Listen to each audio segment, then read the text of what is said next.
Gerila Tasidele.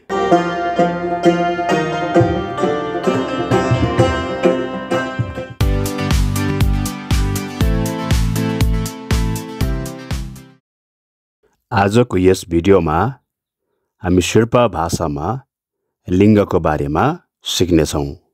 हो, कतिलाई थाहा हुन सक्छ, कतिलाई थाहा नहुन पनि सक्छ, र यदि तपाईहरुलाई थाहा छैन भने आजको भिडियो तपाईहरुको लागि। र तपाईहरु हाम्रो च्यानलमा नयाँ हुनुहुन्छ भने हाम्रो च्यानललाई सब्स्क्राइब गरी साथ दिनुहोला। र अब आउनुस् हामी क्रमशः हेर्दै जानेछौँ।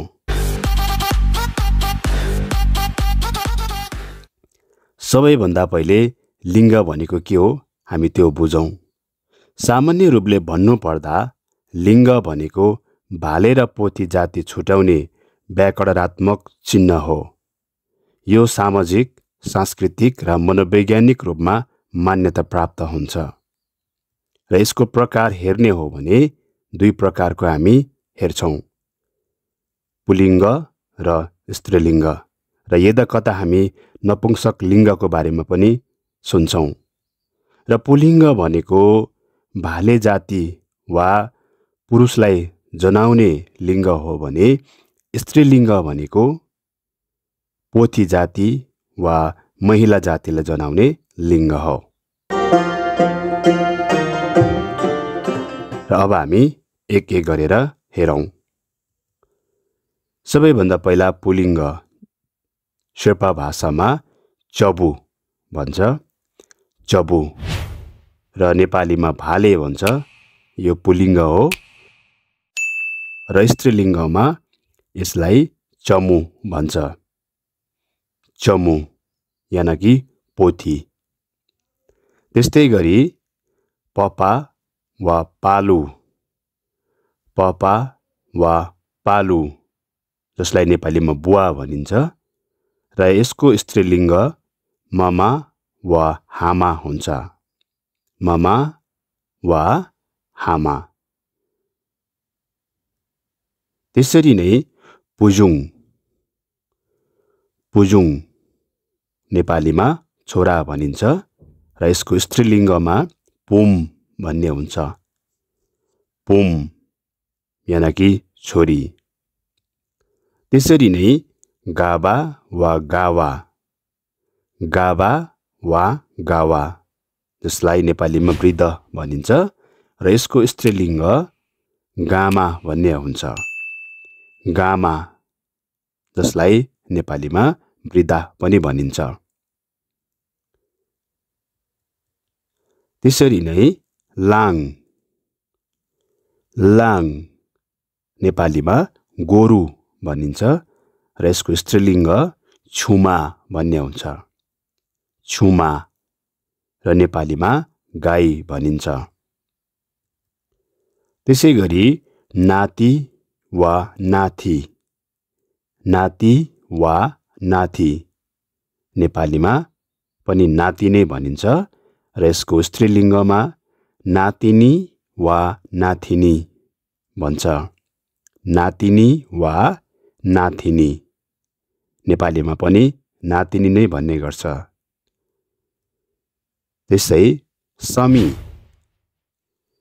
समी जसलाई नेपालीमा सम्धी भनिन्छ, र यसको स्त्रीलिङ्गमा समिम भन्ने हुन्छ, समिम अथवा सम्धिनी।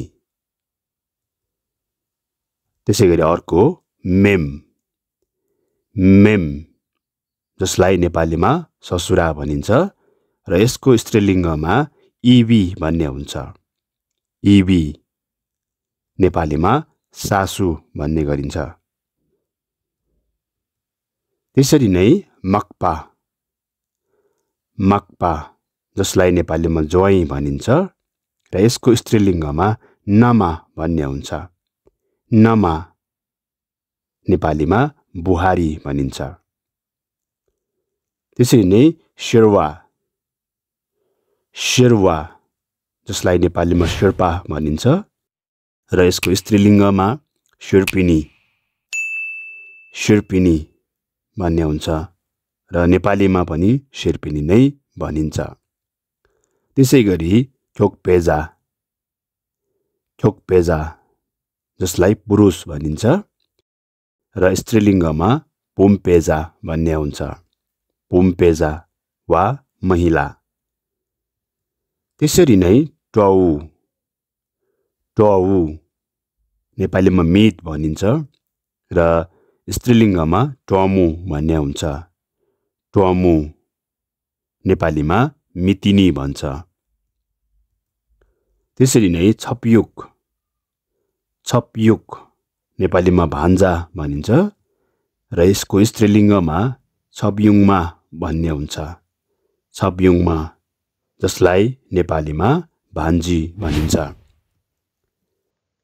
अर्को याकु याकु नेपालीमा सालो भनिन्छ र यसको स्त्रीलिङ्गमा ङेर्मु भन्ने हुन्छ ङेर्मु नेपालीमा साली भनिन्छ अर्को उजु वा अचु उजु वा अचु नेपालीमा दाई भनिन्छ र यसको स्त्रीलिङ्गमा आजी वा आई भनिन्छ आजी वा आई नेपालीमा दिदी भनिन्छ लसो तेरिला तुजिचे आजको भिडियो कस्तो लाग्यो जस्तो लाग्यो त्यस्तै हामीलाई कमेन्ट गर्न नभुल्नुहोला र हाम्रो भिडियो मन पर्यो भने एउटा लाइक र शेयर पनि गर्न नभुल्नुहोला र हाम्रो च्यानललाई सब्स्क्राइब गरी साथ दिनुहोला तेरिला तुजिचे